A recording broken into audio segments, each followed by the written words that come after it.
Oke, ketemu lagi dengan Edwin di channel analisis laporan keuangan. Untuk kali ini saya mau bahas Platinum Wahab Nusantara. Ya, teguk. Kita lihat ya kinerjanya bagus nggak berdasarkan laporan keuangan 2025 Q3-nya dari sudut pandang saya.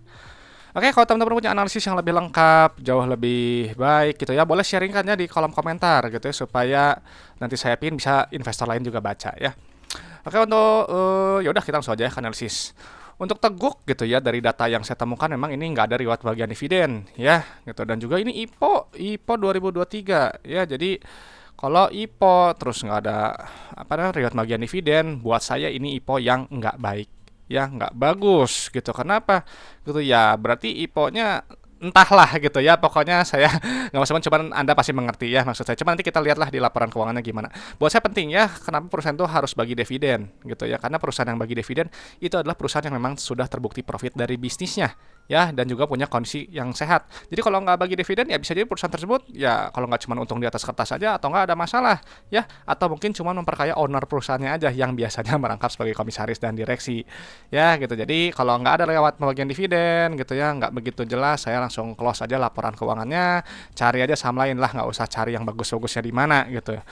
Oke, selanjutnya kita periksa dulu untuk kas tarakasnya ya. Ini zoom aja nih, angkanya bagus nih, gede-gede ya. Nah, ini sedikit saya suka ya.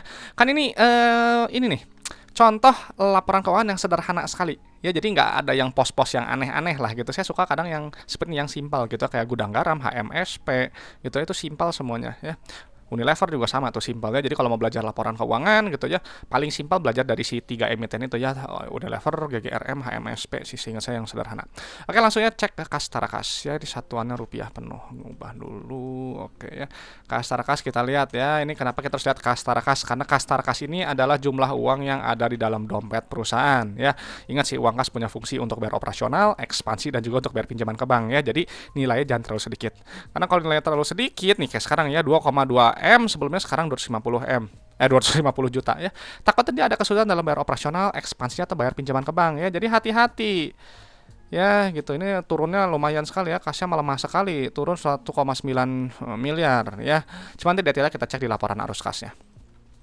Selanjutnya langsung loncat ke ekuitas ya, langsung pilih saldo laba ya. Nah, ini saldo labanya. Nah, teman-teman harus tahu ya, saldo laba itu apa. Saldo laba itu adalah total akumulasi keuntungan yang telah dihasilkan perusahaan dari semenjak perusahaan ini pertama kali berdiri sampai sekarang 2025 Q3 ya. Dan ini kita lihat, ini negatif saldo labanya. Artinya apa? Teguk dari dulu pertama kali berdiri sampai sekarang 2025 Q3 itu rugi melulu, mengakumulasikan total kerugian sebesar 75,3 miliar. Ya, saldo laba negatif seperti ini nggak akan bisa bagi dividen ya, dan termasuk kategori perusahaan bermasalah kalau buat saya. Jadi kalau perusahaan bermasalah, mau harganya naik nih, misalnya sekarang 137 ya, mau digoreng naik sampai ke 1000, 2000, saya nggak peduli gitu ya, nggak peduli gitu. Saya nggak mencari perusahaan yang seperti ini gitu ya, nggak mencari apa, fokus saya itu nggak pada harga gitu, saya carinya pada perusahaan yang baik ya, berdasarkan laporan keuangannya aja gitu. Jadi ini nggak sehat, nggak baik ya, rugi melulu 75,3 miliar ya. Jadi ya wajar gitu ya, nggak menarik gitu, nggak bisa bagi dividen. Nah, sekarang kita langsung lewat dulu ke bagian ekuitas ya, yang ini ekuitasnya gitu, kita pindahin dulu. Nah, teman-teman harus tahu ya, kalau misalnya gitu ya dia defisit gitu tadi, saldo negatif, dia akan mengurangi modal. Ya lihat tuh, modal awal ini berapa nih? 152 ya. Rugi 75. Sisa modal cuma 77. Ya, jadi kalau rugi mulu habis nanti modalnya gitu ya. Jadi buat apa gitu ya, punya perusahaan yang rugi melulu gitu. Oke, ini KNV-nya 0, dan ini kita lihat ya, PBV-nya juga premium sekali ya untuk perusahaan yang defisit gitu ya. Rugi melulu di harganya 6,3 ya. Cuman kembali, kadang ada yang bilang ini murah juga, ya silahkan gitu ya, kan valuasi mah itu apa, relatif dan subjektif ya. Oke, selanjutnya kita cek ke pendapatannya dulu ya. Ini pendapatannya, kita langsung pilih penjualan ya.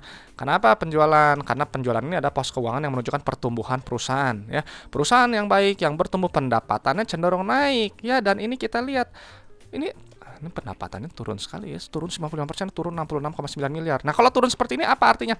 Artinya barang atau jasa yang dijual si toko ini ya nggak menarik untuk pasarnya, nggak menarik untuk konsumennya gitu ya. Jadi yang mending beli produk sejenis dari perusahaan lain gitu. Simpelnya seperti itu. Ya ini anjlok sekali ya.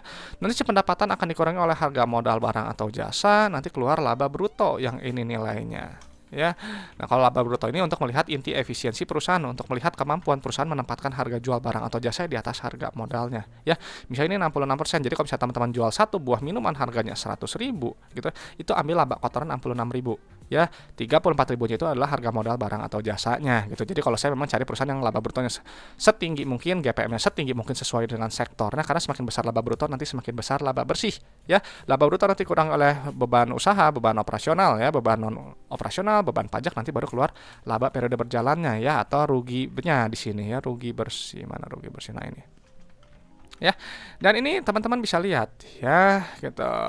Nah ini nih lihat ya, laba kotornya anjlok ya, laba ininya juga turun ya. Terus lihat laba brutonya udah sedikit dikurangi oleh beban operasional ya, dan seterusnya gitu. Wah, jadi ini operasionalnya 19,8, jadi ruginya makin bengkak, defisitnya makin bertambah ya, makin rugi melulu gitu. Jadi ya nggak menarik sekali lagi ya. Lalu kita lihat untuk laporan arus kasnya ya, dan kenapa ini kita harus lihat ya, terutama penerimaan kas, karena penerimaan kas ini dia berbeda dengan pendapatan. Kalau pendapatan itu sifatnya akrual, cuman dicatat di atas kertas saja gitu ya, jadi diakui aja tapi nggak memperhitungkan jumlah uang yang customer bayar ya. Tapi ini bagus ya, untuk penerimaan kas ini tinggi ya, 123%. Jadi ibaratnya teman-teman jual barang 100 juta, customer itu bayar 123 juta. Ya, jadi selisih 23 jutanya itu apa? Ya bisa jadi piutang yang sebelumnya belum tertagih. Ya gitu. Jadi penerimaan kas itu harus tinggi. Ya, mendekati 100%, karena tadi uang kas digunakan untuk operasional, ekspansi, dan juga untuk bayar pinjaman ke bank ya. Jadi dia bilang si Teguk pendapatannya 2,8 miliar. 2,8 miliar ini nggak salah. Ya benar ya, satuan rupiah. Penerimaan kasnya 3,5 miliar gitu. Turunnya drop sekali ya, dari sebelumnya 70,2 miliar. Sekarang digunakan untuk bayar operasional ya. Bayar supplier, karyawan, kurang uangnya. Ya, saldo laba, maaf. CFO-nya negatif. Gitu ya. Ini lihat nih, apalagi ini udah dua kuartal berturut-turut ya. Jadi kalau misalnya udah 2 kuartal berturut-turut, itu udah, kalau buat saya udah resiko udah waspada banget. Artinya bisnisnya itu kalau CFO negatif itu nggak menghasilkan uang tunai. Ya rugi, bukan rugi, uangnya tuh habis hanya untuk bayar operasional aja. Tuh lihat tuh, terima kasih cuma 3,5, bayar karyawannya 3,4. Belum bayar suppliernya, habis uangnya. Buat apa punya perusahaan yang uangnya tuh habis hanya untuk bayar operasional ya, pemegang saham nggak dapat apa-apa gitu ya. Jadi apalagi ini udah 2 kali ya, tuh sebelumnya aja ini negatif ya, bisnisnya nggak habis nih, uangnya tuh untuk operasional nggak kuat. Jadi kalau misalnya dia negatif, berarti perusahaan harus keluar uang dari dalam dompetnya ya, hati-hati gitu. Jadi ini udah triple red flag ya. Apa aja nih, saldo laba negatif ya, ada rugi melulu, terus ruginya makin besar, terus apa, CFO-nya negatif. Wah udah ini berat ini ya, nggak sehat, sama sekali nggak sehat di mata saya. Selanjutnya aktivitas investasinya atau ekspansi usahanya, ini kita lihat ya sebentar nih. Nah ini yang bagus memang yang periode sebelumnya ya, kalau negatif dia masih berekspansi. Ya, tapi kalau positif dia menahan ekspansinya gitu ya. Jadi ya kalau memang bagus ya, yang memang yang negatif. Cuman kalau sekarang ya wajar gitu ya, dia menahan ekspansi. Kenapa? CFO-nya negatif, dia pasti perlu uang gitu ya gitu. Dan juga kita lihat untuk pendanaan atau aktivitas pinjaman ke banknya, lihat nih. Ada pelunasan utang, nilainya negatif. Ya, bagus nilainya negatif seperti ini, karena kalau misalnya dia positif ya artinya dia ambil pinjaman ke bank biasanya gitu ya, atau suntik modal ya, kayak ini sebelumnya tuh peningkatan modal nih, suntik modal. Suntikan 3,4 juta satu ya tuh lihat jadi uangnya habis tuh ya, makanya ini yang menyebabkan uang kasnya melemah gitu, sisa 250 juta. Karena apa? Uangnya habis untuk apa? Bayar operasional, bayar pinjaman ke bank gitu. Pinjaman ke bank juga dibayar dari apa? Hasil menahan ekspansinya. Ya jadi hati-hati gitu ya, ini buat saya nggak sehat. Nih nggak tahu nih kalau sekarang Q4 gimana ya, saya kan belum keluar. Ini kan request aja, kalau teman-teman mau request gitu, mau dibahas lagi, nanti komen aja kalau udah laporan keuangannya keluar ya. Jadi nanti saya jadwalnya saya bahas gitu, karena ya itu 80% dari video yang saya buat tuh semuanya itu request dari penonton semua gitu ya. Jadi saya sih senang-senang aja gitu ya. Ini kan saya lakukan dengan hobi juga lah untuk mengisi waktu luang saya ya. Oke, jadi tadi udah dibahas ya arus kasnya nggak sehat. Sekarang kita lihat untuk resiko bisnisnya ya, berdasarkan likuiditas dan solvensinya. Kita pindahin dulu. Ini habis sekali ya ininya. Saya baru ngeh ya. saya, saya baru ngeh sekali ini yang sisa cuman persediaan sama kas dan bank aja. Oh, ini pertama kali saya lihat apa yang laporan keuangan terbarunya seperti ini. Gitu ya. Sebenarnya saya kalau IPO-IPOan gitu saya nggak pernah tertarik ya karena masih belum terbukti gitu ya. Sedikit sekali IPO yang baik menurut saya. Ini kita lihat rasio lancar 0,06 ini buruk sekali. Rasio cost 0,01 ini buruk sekali. Ya, jadi ini resiko sangat-sangat tinggi. Ya, didukung juga dengan nggak adanya apa aktivitas bisnis ini berjalan dengan nggak sehat. Ya, ini resiko sangat tinggi. Ya, lalu untuk short term debt-nya ada apa aja?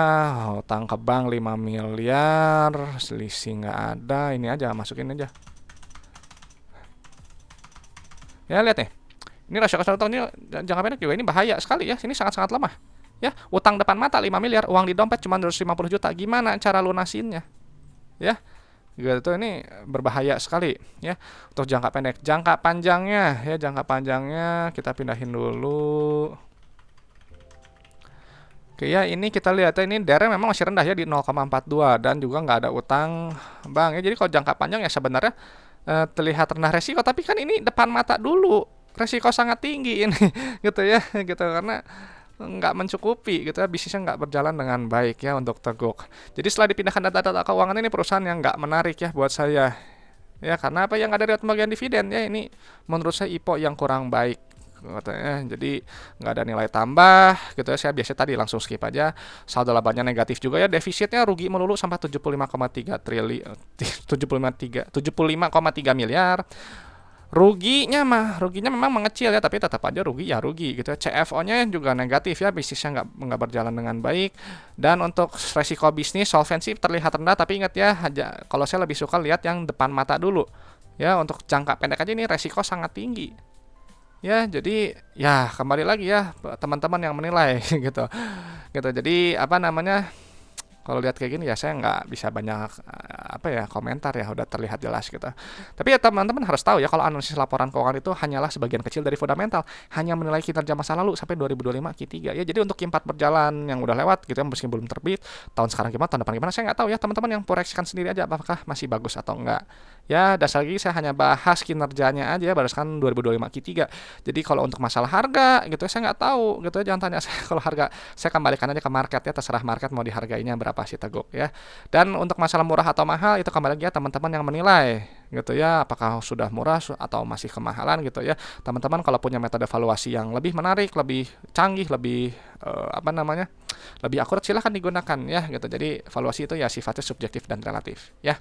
Oke teman-teman, itu aja gitu ya. Coba nih pendapatnya gimana nih Teguk ya, untuk teman-teman sharingkan di kolom komentar. Dan kalau ada pertanyaan, ada request saham juga langsung tulis aja di kolom komentar ya, supaya nanti saya bahas ya. Oke, terima kasih sudah menyimak ya. Semoga bermanfaat, semoga sharing dari saya ini bisa memperkaya pandangan teman-teman dalam menilai suatu perusahaan. Ya, saya Edwin dari channel analisis laporan keuangan. Sampai jumpa di video-video berikutnya.